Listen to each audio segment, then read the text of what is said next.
அன்பானவர்களே, பிரியமானவர்களே, hi good morning my dear போல்வுட் பீப்பிள்ஸ், விவர் சில்ட்ரன்ஸ், வாலிப பெண்களே, இளைஞர்களே. I'm really happy. இப்போது ஒருத்தவங்களுக்கு என்ன பிடிக்கும் அப்படின்றத நம்ம தெரிஞ்சுக்கிற வரைக்கும் அது ரொம்ப கஷ்டம் தான். இப்போ எம்ஜி ராமச்சந்திரன் எடுத்துக்கிட்டிங்கனாக்க, ஆரம்ப காலங்களில் பார்த்தீங்கன்னா அவருக்குன்னு ஒரு இமேஜ் அவர் வளர்த்துக்கல. எதார்த்தம் லைக் மீ ஏன்னா லைக் சாரி அவரை அது வேண்டாம், தேவையில்லை. யாரையும் வந்து ஃபாலோ பண்ண வேண்டாம். நானும் அவரை ஃபாலோ பண்ண வேண்டாம், அவரு என்ன ஃபாலோ பண்ண வேணாம், நீயும் என்ன ஃபாலோ பண்ண வேணாம், நானும் இன்னும் ஃபாலோ பண்ண வேண்டாம். அவருக்கு தெரியும் அவர் வேலைகளை எப்படி செய்ய வேண்டும் என்பது. ஸோ வழக்கம் போல் பார்த்தீங்கன்னா 35,000 வியூஸஸ். அதுலேயும் இந்த கேமராவின் பெயர் அப்படின்னு சொல்லிட்டு ஒரு வீடியோ போட்டேன். அது மட்டுமே பார்த்தீங்கன்னாக்கா 20,000 வியூஸ் போயிருக்கு. ஸோ ஒருத்தவங்களை அனலைஸ் பண்ணுறது, அவர்களுக்கு என்ன பிடிக்கும் என்பது தெரிந்து கொள்ளுற வரைக்கும் தான் கஷ்டம். அடுத்த வீடியோவில் பேசுகிறேன். ஸோ பிரியமானவர்களே, அன்பானவர்களே, வியூவர்ஸ், நேற்று அதான் அந்த நேற்று இந்த வீடியோ தான் இந்த திஸ் கேமரா நேம் சொல்லி ஒரு வீடியோ போட்டோம் சொன்ன பாருங்க. ஸோ அனைவருக்குங்க அதுன்னு இல்லை, பொதுவாகவே என் வீடியோ பார்க்குற எல்லாருக்கும் ஒரு தேங்க்ஸ் சொல்லிட்டு அப்படியே இன்றைக்கி நான் நிறைய கேமரா சம்மந்தப்பட்ட வீடியோஸ் போட போகிறேன். அதுக்கு முன்னால் எனக்கு ரொம்ப ரொம்ப பிடிச்சதுங்க, நான் ஒரு 45 இயர்ஸ் மேலே நியூஸ் படிக்கிறவன். நியூஸ் இல்லாமல் என்னால் வாழ முடியாது. அதுக்கு தான் அடிக்கடி உங்கள்கிட்ட கற்றுவேன். அவங்கள சுற்றி என்ன நடக்குதுன்னா நியூஸ் படிங்க. நம்ம ஊர் நியூஸ் விட ஃபாரின் நியூஸ் நல்லா 195 நாடுகள் இருக்குங்க. அவங்களுக்கு என்ன பிரச்சனைகள் வருதோ நமக்கும் வருங்க. அது நீங்கள் புரிஞ்சுக்கணுங்க. அதனால தான் வாலிப பெண்கள் அப்படி எல்லாருக்கிட்டையும் தயவு செஞ்சு நான் கேட்குறேன், நியூஸ் பாடிங்க. அடுத்த வீடியோவில் பேசுகிறேன். புதுடெல்லி, மார்ச் 27, 2025 தினத்தாண்டி தலைப்பு செய்திகள். விஷயம் என்னன்னு பார்த்தீங்கன்னா, ஆன்லைன் சூதாட்டத்தை தடுக்க. நல்லா பாருங்க இங்கே, ஓகேவா? ஆன்லைன் சூதாட்டத்தை தடுக்க மாநிலங்களில் சட்டம் இயற்றலாம். நாடாளுமன்றத்தில் மத்திய அரசு தகவல். தயாநிதி மாறணும் ஏங்க அவங்க பேசிக்கிறாங்கங்க, அதை விடுங்க. பாராளுமன்றம் சட்டமன்றம்னா என்னங்க பேசிக்கினே இருப்பாங்க. அப்புறம் பைத்தியக்காரங்க மாதிரி எல்லாரையும் சட்டையை கிழிச்சிங்க அடிச்சிங்கன்னு சேரை டீப்பு ஒடிச்சின்னு ஓடி போடுவாங்க. அது விடுங்க, நம்ம அது பேச வேணாம். பாருங்கள், ஒரே ஒரு நாள் ஒரு சினிமா படம் நம்ம பார்த்துருக்கோம். ஆமாம், அர்ஜுன் படம். ஒரே ஒரு நாளில் எல்லா விஷயத்தையும் இங்கே மாற்ற முடியும். அதுக்கு மனசு இருக்கணுங்க. மாற்ற முடியாதுன்றது இல்லை. ஆன்லைன் சூதாட்டம் என்பது எவ்வளோ உயிர்கள் போது இவங்க நினச்சா அது ஒரு பாருங்க, மாநிலங்களே சட்டம் இயற்றலாம். யார் சொல்கிறாங்க? ஆன்லைன் சூதாட்டத்தை தடுக்க மாநிலங்களே சட்டம் இயற்றலாம். நாடாளுமன்றத்தில் மத்திய அரசு தகவலாம் செய்வார்களா? அவர் புலதான், அவர் காரு ஓட்டுறாரு, பந்தயம் ஓட்டுறாரு, கேம் விளையாடுவார். ஆமாம், நிறைய ஃபிகருங்க நடிகைங்கெல்லாம் கூப்பிட்டு எப்படியாவது இந்த முட்டா பசங்க குட்டிக்கார நாய்களை கூப்பிட்டு கேம் விளையாட வைங்க. ஆன்லைனில் சாப்பிட்டு சத்தாலையா மொத்த நிலத்தை ஆக்கிரமிப்புக்கு பண்ண முடியும் என்ற கேவலமான ஒரு முதல் மந்திரி இவர் போய் சட்டத்தை ஏற்ற போகிறார. தேர்தல் காலங்களில் அரசியல் கட்சியினர் பொய்யான வாக்குறுதி அளிப்பதை எதிர்த்து வழக்கு. ஹைகோர்ட்டில் விரைவில் விசாரணை. இது பார்த்தீங்கன்னா அவ்வளோ கொஞ்சம் தான் பச்சை. நான் ஃபுல்லாக படிக்க மாட்டேன், ஏன்னா அங்கே டைம் கிடையாது. ஒரு 40 செகண்ட் மேலே இவன் பார்க்க மாட்டான். இவன் தலைவலி, பெரிய தலைவலி, இவனுங்க தலைவலி நமக்கு. ஆமாம், இந்த பார்வையாளர்களான்னு சொல்கிறேன். ஸோ குயிக்காக முடிகிறேன். இது பார்த்தீங்கன்னா அங்கே ஒரு பொது நல்ல ஆர்வல் நல்லவர்னு வச்சுக்கலாங்க. அவர் வந்து வழக்கு தொடுத்துருக்கிறாரு. அரசியல் கட்சியினர் பொய்யான வாக்குறுதி அளிப்பதை எதிர்த்து வழக்கு போட்டிருக்கிறாரு, பொது நல வழக்கு. இது ஏன் நீங்கள் பண்ண மாட்டீங்க? படிச்சுன்ற வளர்ச்சின்ற அசிங்கம் பிடிச்ச ஓடுங்களா? பெரிய நான் கிழிச்சிட்டேன், பெரிய ஆமாம், கம்ப்யூட்டர் சயின்ஸு, மயிர் சயின்ஸு. கசில் பார்த்தா எல்லாம் மயிர் பிடிப்பு படிப்பெல்லாம் படிச்சுட்டு சோறு விற்கிற ரோட்டில் சுமாட்டோ போய் வழக்கு போடுங்க. உன் வாழ்வாதாரம், உன் பிள்ளைங்க நொந்து நூலாக எது பொய்யான வழக்க ஊடாக வந்து ரூபா கொடுக்குறான், வாங்கிட்டு. அதை விட கேவலம் என்ன தெரியுமா? ஒருத்தன் கேட்குறான், பணக்காரன் கார் வீடெலாம் வச்சுருக்கான், என் வீட்டு பக்கத்தில் கமநாட்டி. அவன் சொல்கிறான் பப்ளிக்காக, எங்கடா 10 ஓட்டு இருக்குது, எவ்வளோ கொடுப்பேன்? பேரம் பேசுகிறாயா? பணக்காரையா? ஆடிகாரெலாம் வச்சுன்னுக்கிறான், 7-8 வீடு வச்சுன்னுக்கிறான். திருட்டு கமநாட்டி ஒக்கால ஒளி. அவன் கேட்குறான், என் காதால் நான் அதை கேட்டேன். அவனெல்லாம் ஏன் சுடக்கூடாதுன்றான். 10 ஓட்டு வச்சுருக்கான், எவ்வளோ பணம் கொடுப்பேன் அப்படின்றான். புறம்போக்கு இதெல்லாம் பார்த்துக்கின்னு நீ இளைஞனா, நீ வாலிப்பனா, நீ புடிங்கிய தமிழ்நாடு மயில புடிங்கிது வளருத புறம்போக்கு. நட்சத்திர அந்தஸ்து நிரந்தரம் அல்ல. அமர்கான். இந்தி திரை உலகில் முன்னணி கதாநாயகனாக இருக்கும் அமர்கான் நடிகர். நடிகைகளின் நட்சத்திர அந்தஸ்து நிரந்தரமானது அல்ல என்று தெரிவித்து உள்ளார். இது குறித்து அவர் அளித்துள்ள பேட்டியில், இயற்கை சக்கரம் நிரந்தரமாக சுற்றி கொண்டே இருக்கும். புதிய நடிகர்கள் உருவாவார்கள், பழையவர் மறைந்து விடுவார்கள். நட்சத்திர ஒளி என்பது நிரந்தரம் அற்றது. சில ஒளிகள் அதிக காலம் நீடித்து இருக்கும், சில ஒளிகள் மிக குறைந்த காலமே இருக்கும், ஆனால் மறைவது மட்டுமே உறுதி. இந்தி சினிமாவில் கான் நடிகர்கள் மட்டும்தான் கடைசி நட்சத்திரங்கள் என்று நினைப்பது முட்டாள்தனம். ஒவ்வொரு தலைமுறையிலும் ரசிகர்களுக்கு பிடிக்கும் நடிகர்கள் வந்து கொண்டே இருப்பார்கள். எங்கள் அதிர்ஷ்டம் நன்றாக இருந்ததால் நாங்கள் 2 தலைமுறை ரசிகர்களை பார்த்தோம். எப்போது வேண்டுமானாலும் நாங்கள் வெளியே போக வேண்டியதுதான். இது தவிர்க்க முடியாதது. புதிய நீர் வரும்போது பழைய நீரை அடித்து சென்று விடும். இது இயற்கையின் நியதி. எனது வியாதியை மறைத்து விட்டேன். நடிகை சுஹாசினி. தமிழ் திரை உலகில் 1980 மற்றும் 90களில் முன்னணி கதாநாயகியாக வலம் வந்தவர் சுஹாசினி. தெலுங்கு, மலையாளம், கன்னட படங்களிலும் நடித்து வருகிறார். தற்போது குணச்சித்திர வேடங்களில் நடித்து வருகிறார். இந்த நிலையில் சுஹாசினி தனக்கு இருந்த காச நோய் வியாதி குறித்து அதிர்ச்சி தகவல் வெளியிட்டு உள்ளார். இது குறித்து சுஹாசினி கூறும்போது, எனக்கு 6 வயதிலேயே டிபி பிரச்சனை இருந்தது. அதற்கு சிகிச்சை எடுத்தேன். பிறகு குறைந்து விட்டது. எல்லாம் சரியாகி விட்டது என்று இருந்தேன். ஆனால் 36 வயதில் மீண்டும் அந்த வியாதி வந்து விட்டது. இதன் காரணமாக எனக்கு திடீரென்று எடை கூடி விட்டது. அது மட்டுமன்றி கேட்கும் திறனிலும் பிரச்சனை ஆரம்பித்து விட்டது. மீண்டும் சிகிச்சை எடுத்து கொண்டேன். சிகிச்சைக்கு பிறகு மெல்ல மெல்ல காச நோய் பாதிப்பு குறைந்து குணமாகி விட்டேன். இதை அப்போதே யாருக்கும் தெரியாமல் மறைத்து விட்டேன். வெளியே சொல்வதை கௌரவ குறைவாகவும் நினைத்தேன். 6 மாதங்கள் ரகசியமாகவே சிகிச்சை எடுத்துக்கொண்டேன். இதை இப்போது சமூகத்துக்கு தெரிவிக்க வேண்டும் என்பதற்காகவே வெளியே சொல்கிறேன் என்றார் சுஹாசினி. நயன்தாராவுடன் மோதலா? நடிகை குஷ்பு விளக்கம்.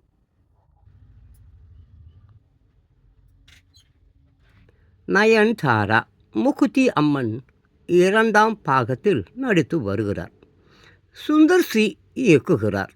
சமீபத்தில் இந்த படத்தின் படப்பிடிப்பில் உதவி இயக்குனர் ஒருவர் நயன்தாராவிடம் அவர் நடிக்க வேண்டிய காட்சிகளை விளக்கி சொன்னதாகவும், அப்போது நயன்தாரா இடைமறித்து உதவி இயக்குனர்களிடம் சில கேள்விகளை கேட்டதால் இருவருக்கும் வாக்குவாதம் ஏற்பட்டதாக தகவல் பரவியது.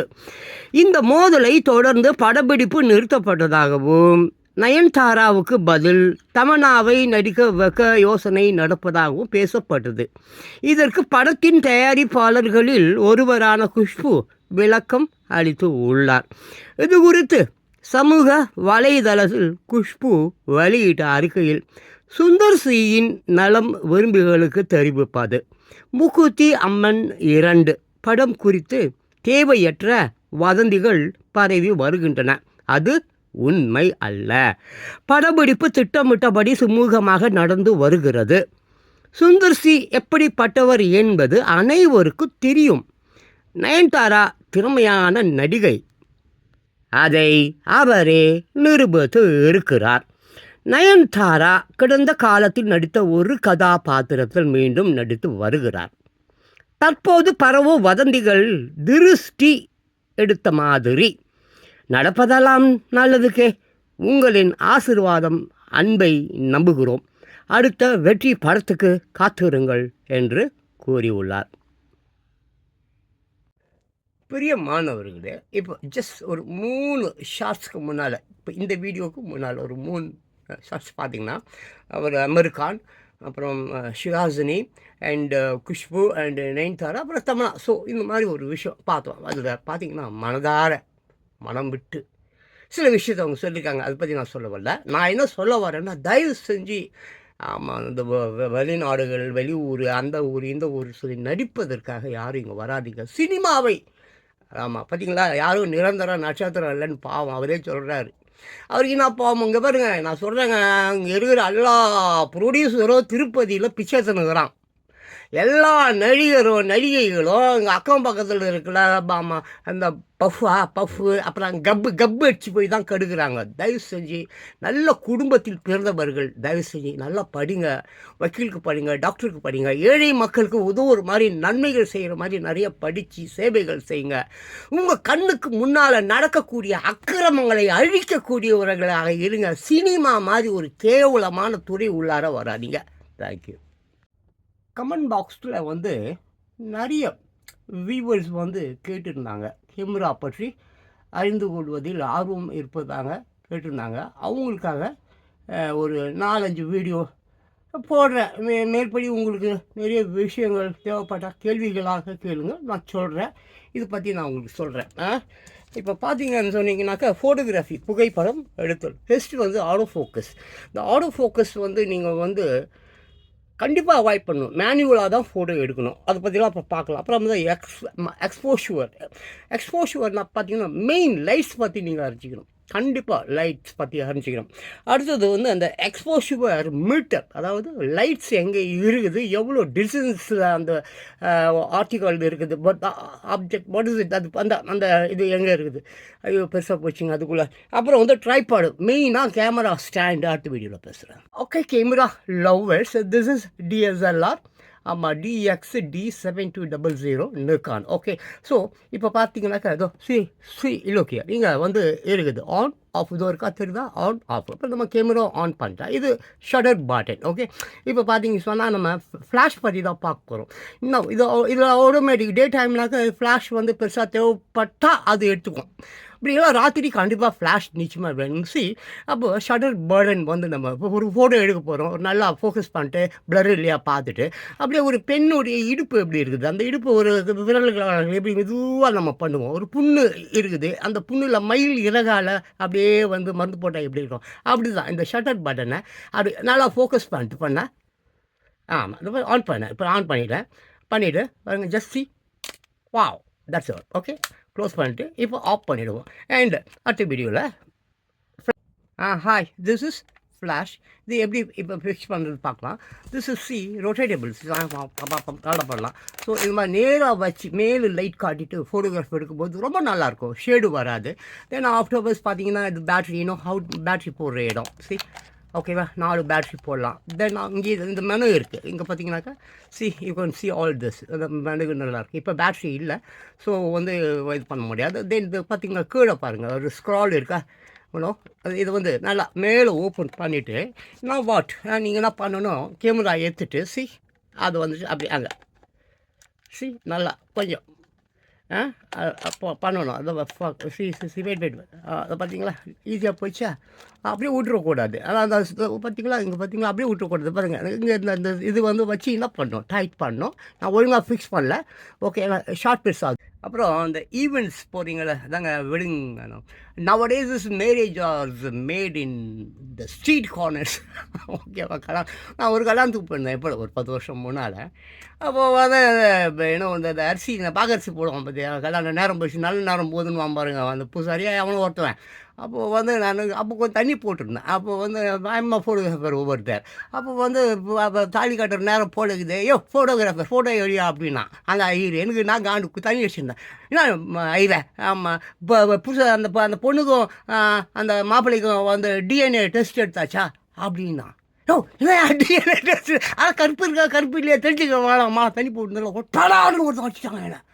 அப்படியே மூஞ்சி அப்போ இதாகிடுச்சு. நம்ம என் பிள்ளைங்கள்லாம் பவுன்சர்ஸ் எல்லாம் செம்மையாக இருப்பானுங்க. உடனே டக்குன்னு நான் எப்போவும் சொல்கிறேன், நம்ம உயிரே போனாலும் போட்டு நம்ம கேமராவுக்கு ஒன்றும் ஆகிடக்கூடாதுன்னு சொல்லுவேன்.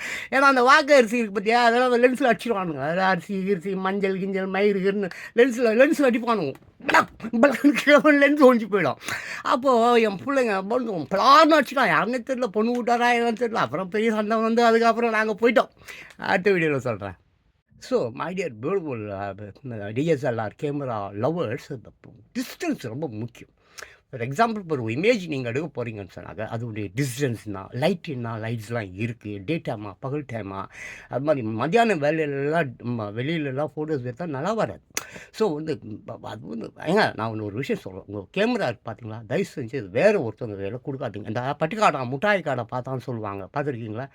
அந்த மாதிரி தான் உங்கள் மோட்டர் சைக்கிள் சரி, அப்புறம் தென் அவுட்வேர்ஸ் இந்த மாதிரி நீங்கள் லவ் பண்ணுற கேமராவும் சரி, வேறு ஒருத்தவங்க கையில் தயவு செஞ்சு கொடுக்காதீங்க. அப்படி கொடுத்தீங்கன்னா உன்னுடைய ஒரு அழகான பொண்டாட்டியை ஒரு பட்டிக்காடா முட்டாய் கடையாக பார்த்தான்னு சொல்லும் பார்த்தீங்களா, ஒரு கைஷடை பொண்ணையே பார்த்ததில்ல, ஃபிகரையே பார்த்ததில்ல, அவங்ககிட்ட குத்துட்டு அவன் என்ன பண்ணுவான், கச்சி மென்னு இன்னும் துப்பி விட்ருவான் பார்த்தீங்களா, அப்படி தான் துப்பி விட்ருவான். ஸோ மோட்டர் சைக்கிளையும் சரி, உன் கேமராவும் சரி கொடுக்காத. உன் மெண்டாட்டி விடு, அது கர்மா, நீ என்ன கண்ட்ரோலில் வச்சுருந்தாலும் அதை ஒன்று விட்டுட்டு போயிடும். அதனால் அவளை பற்றி யோசிக்க வேண்டியது. Camera is very important.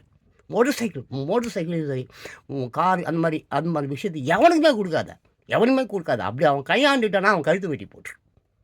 அப்புறம் டிஎஸ்எல்ஆர் கேமரா லவ்வர்ஸ், இப்போது நீங்கள் என்ன மாதிரி ஃபோட்டோகிராஃபர் எனக்கு தெரியாது, ட்ராவலிங் ஃபோட்டோகிராஃபரா, இல்லை ஹாபியா, இல்லை வெட்டிங் அந்த மாதிரி ஈவெண்ட்ஸ் போகிறவங்களான்னு தெரியாது. பட் ஈவெண்ட்ஸ் போகிறவங்களா இருந்தால் சத்தியமாக சொல்கிறேன், அதெல்லாம் வேலைக்கு ஆகாது. அதெல்லாம் பெரிய பெரிய மேட்ரு. அதெல்லாம் பெரிய 30 லட்சம் 40 லட்சம் கொடுத்து மெயின் பிளேஸில் வந்து ஒரு பெரிய ஸ்டுடியோ ஒன்று எடுத்துட்டு எல்லாம் அந்த கல்யாண மண்டபம் மேனேஜருக்கெல்லாம் காக்கா பூச்சி அவனுங்களுக்கு லஞ்சம் கொடுத்து அதை பண்ணி இதை பண்ணி, அப்புறம் பெரிய பெரிய விஐபிஸ் மேரேஜஸ் அந்த மாதிரி 4 லட்சம் 5 லட்சம் 10 லட்சம் அந்த மாதிரி ஒரு ஈவெண்ட்டுக்கு அந்த மாதிரி வாங்குவானுங்க. இந்த கரிஷ்மா ஆல்பம் அந்த மாதிரி பிடுங்குறாங்க, கத்த கட்டுறதுலாம் செய்வானுங்க. பட் அது மாதிரிலாம் ஒரு சாதாரண லெவலில் இருக்கிறவங்க போகாதீங்க. ஈவன் தோ நான் வந்து ஒரு ஃபோட்டோ ஸ்டுடியோ, அந்த photos is the best photographer உலகத்தில் யாருன்னா ஃபோட்டோ எடுக்கிறான் பார்த்தீங்களா, அவன் தான். சரி, அந்த மாதிரி கூட இப்போலாம் வேலைக்கு ஆகாது. ஸோ நீங்கள் ஒரு ஹாபிக்கு இல்லாட்டின்னு சொன்னாக்கா வந்து ட்ராவலிங் ஃபோட்டோகிராஃபர், அந்த மாதிரினாக்கா வைல்ட் ஃபோட்டோகிராஃபர்ஸ், அந்த மாதிரினா யூ கேன் யூஸ் இந்த மாதிரி லைட்டில் வந்து ஏகப்பட்ட விஷயம் இருக்குது. அடுத்த வீடியோவில் பேசுகிறேன். அப்புறம் நாட் ஒன்லி டிஎஸ்எல்ஆர், நீங்கள் சினிமா கேமரா கூட நீங்கள் ஆப்ரேட் பண்ணுங்கள். உலகத்தில் எவ்வளோ கேமராஸ் இருக்குது, பிளாக் மேஜிக்லாம் இன்றைக்கி வந்துருக்குது, சோனியாலாம் செம்ம மிரர்லெஸ்லாம் இருக்குது. பட் நான் ஒன்றே ஒன்று சொல்லுவேன், நீ அவ்வளோதான் கோடி ரூபா கொடுத்து நீ ஒரு செல்ஃபோன் வாங்கியிருக்கிற, அதில் கேமரா இருக்குது, 10 கேமரா இருக்குதுன்னா என் மயிருக்கு கூட அதெல்லாம் சமம் கிடையாது. கேமரானா கேமரா தான். டிஎஸ்எல்ஆர் கேமரா காட்டுக்கு எப்போவுமே சிங்கம் தான் ராஜா. நீ ஜிபிலாம் வச்சிங்கன்னு அதில் ஃபோட்டோ எடுத்தால் மயிரை பிடுங்கினா கத்த காட்டணுன்னா எல்லாம் சும்மா ஆமாம் கஞ்சாவை போட்டுட்டு தண்ணி ஆடுற மாதிரி தான் அது. That is west. என்றைக்காக இருந்தாலும் கேமரா தான். ஸோ அது வந்து ரொம்ப கவனமாக யூஸ் பண்ணோம். லைட்டிங் ஆகட்டும், மேனுவலாக நிறைய ஃபோட்டோ எடுங்க. ஆட்டோமேட்டிக் ஃபோக்கஸில் போகாதீங்க. ஃபோட்டோஸ் எடுங்க. நீங்கள் ரா இருக்குது உள்ள நிறையா. ஐ டெல் யூ, மெனு பற்றிலாம் எதுவுமே நான் சொல்லலை, கதையை ஓப்பன் பண்ணலையே. ஸோ நான் நிறைய சொல்கிறேன், நிறைய கேள்விகள் கேளுங்க, நான் பதில் சொல்லுவேன். Okay, thank you. ஃபோட்டோ எடுங்க, மேனுவலில் எடுங்க, ஆட்டோ ஃபோக்கஸ் வேண்டாம். வியூவர்ஸ், ஒரு கூட்டி கதை புத்தகத்தில் படிச்சது தான். அதாவது 2 குடம், மண் குடம். அந்த மண் குடம் வந்து ஒருத்தர் வச்சுருக்கிறாரு. ஒரு வேலை என்னன்னு கேட்டிங்கனாக்கா, ஆற்றுலேருந்து தண்ணி எடுத்துன்னு போய் முதலாளிகளுக்கு கொடுக்கணும். யாருக்கு தண்ணி தேவைப்படுதோ அவங்களுக்கு கொடுக்கணும். இப்போ நம்ம வீடு கேன் வாட்டர் கொடுக்குறானுங்களா, அப்படி வச்சுக்கோங்களேன். ஸோ அப்போ அந்த ஏழை அந்த வாட்டர் சப்ளை பண்ணுறாங்கல்ல, அந்த பானை மூலமாக அதில் வந்து பார்த்திங்கன்னா 2 பானை. ஒரு பானை வந்து சின்ன ஒரு ஆணி மாதிரி சைஸில் ஓட்டை. அப்போது இவன் வந்து டெய்லி அந்த ஆற்றுலேருந்து வாட்டர் எடுத்துகிட்டு வரான், 2 ஷோல்டருங்க ஒரு அப்போது அதில் ஒரு பானை, நல்ல பானை, அதில் தண்ணி வந்து என்ன ஆகாது, லீக் ஆகாது. இதில் லீக் ஆகும் தானே. ஸோ ஆற்றுலேருந்து அவங்க மாஸ்டர்ஸ், அதாவது சப்ளை பண்ண வேண்டியவங்களுக்கு, பயனாளர்களுக்கு கொண்டு போகிறதுக்குள்ளே இந்த வாட்டர் பானையில் பாதி தண்ணி காலியாகிடும்.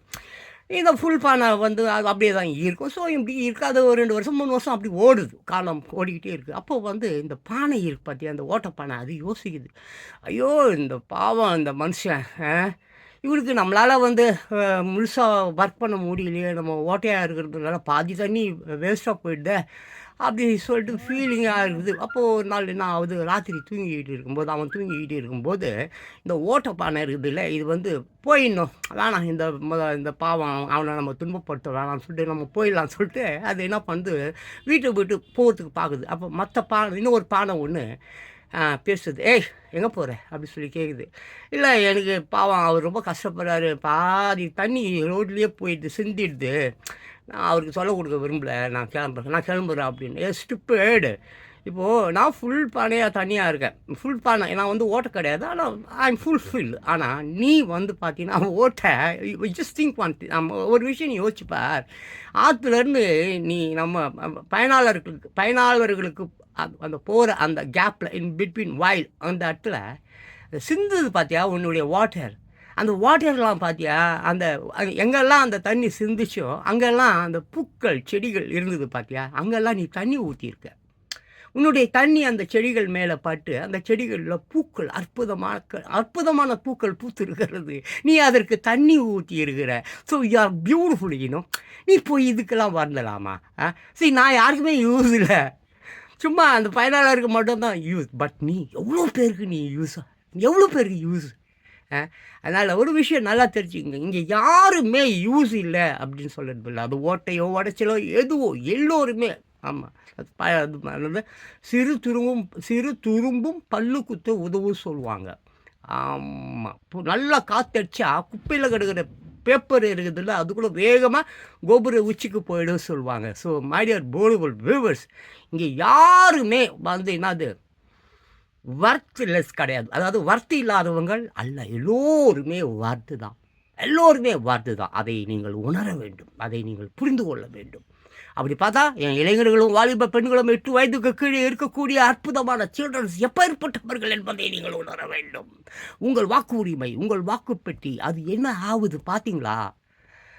மிகப்பெரிய அயோக்கியர்கள் தலைவர்கள் என்றவர்களை நீங்கள் உருவாக்கிவிட்டு உன் பிள்ளைகளையும் உன் ரத்தத்தை பாவம் பிச்சை எடுக்க விட்டுடுறியே, இது தவறு இல்லையா? கொஞ்சமாவது சிந்திக்க மாட்டியா? எவ்வளோ காஸ்ட்லி செல்ஃபோன்லாம் வச்சுருக்க, எவ்வளோ பேர் நீ ஒன்று திரட்டுறான். ஏன் மாட்டுக்கு சரியாயா பீச்சில் ஜல்லிக்கட்டு மயிறு கட்டுன்னு சொல்லிட்டு மாடு அது ஒரு மாடு, அது அந்த மாட்டுக்கு இவ்வளோ ஜனம் சேர்ந்தீங்களே, உன்னுடைய உயிரான உன்னுடைய நட்புக்கு, உன்னுடைய உறவினர்களுக்காக, உன்னுடைய நண்பர்களுக்காக, உன்னுடைய பிள்ளைகளுக்காக ஏன் ஒன்று சேர்ந்து இந்த அரசாங்கத்தை கேள்வி கேட்க மாட்டேன் என்கிறீர்கள்? சிந்தித்து பாருங்கள். அநியாயம்,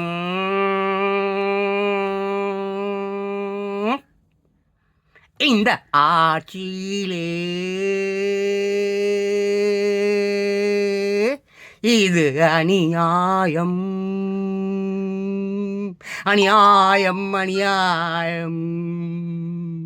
ஹரே கிருஷ்ணா ஹரே ராம். அநியாயம் இந்த ஆட்சியிலே இது அநியாயம். இந்த ஆட்சியிலே இது அநியாயம். இங்க ஆண்களை பெண்கள் அடிமையாக்குவது அநியாயம். இங்க ஆண்களை பெண்கள் அடிமையாக்குவது அநியாயம். இது அநியாயம். இது அநியாயம். இங்கே ஆண்களை பெண்கள் அடிமையாக்குவது அநியாயம்.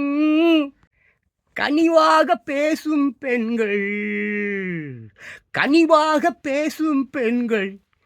கையிலே கத்தியும் ஈட்டியும் இருக்குது. கனிவாக பேசும் பெண்கள் கையில கத்தியும் ஈட்டியும் இருக்குது. கணவனை கண்டால் மனைவியர் எல்லாம் காளையை பாலே முழிக்குது. கணவனை கண்டால் மனைவியர் எல்லாம் காளையை போலவே முறைக்குது. இங்கே ஆண்களை பெண்கள் அடிமையாக்குவது அநியாயம். இங்கே ஆண்களை பெண்கள் அடிமையாக்குவது அநியாயம். இந்த ஆட்சியிலே இது அநியாயம். தனியாக ஒரு வாலிபன் இருந்தால் தரவேணும் பிரம்மச்சாரி வரி. தாலி கட்டியே குடும்பம் நடத்தினாள் அவனும் தரவேணும் சம்சார வரி. தடுக்கு விழுந்தா வரி, குனிந்து நிமிர்ந்தா வரி, இட்லிக்கும் வரி, சட்டினிக்கும் வரி, பட்டினிக்கும் வரி. இதுபோல் இங்கு ஆண்களை பெண்கள் அடிமையாக்குவது அநியாயம். இதுபோல் இங்கே ஆண்களை பெண்கள் அடிமையாக்குவது அநியாயம். அநியாயம், இது அநியாயம். இந்த ஆட்சியிலே இது அநியாயம். அர்த்தமே இல்லாத வரிகளை சுமத்தும் பகாபலி ராணி ஆட்சியிலே ஆதரவில்லா ஏழை மக்களோ அடிமையாகிறார் சூழ்ச்சியிலே. ஆதரவில்லா ஏழை மக்களும் அடிமையாகிறார் சூழ்ச்சியிலே. பொருத்தமே இல்லாத புது வரிகளை போடுவதெல்லாம் நியாயமில்லே. பொருத்தம் இல்லாத புது வரிகளை எல்லாம் போடுவதிலே நியாயமில்லை. எதிர்த்து பேசவும் நாதியிலே, அவங்க என்ன செய்தாலும் கேள்வியில்லே. எதிர்த்து பேசவும் நாதியிலே, அவர்கள் என்ன சொன்னாலும் கேள்வியிலே. இங்கே ஆண்களை பெண்கள் அடிமையாக்குவது நியாயம். வாழ பிறந்தவரை வாட்டி வதைக்கும் வரி, வாழ பிறந்தவரை வாட்டி வதைக்கும் வரி, இங்கு ஏழை முதுகிலே கொடுக்கும் சாட்டை வரி, இந்த நாட்டு வரி.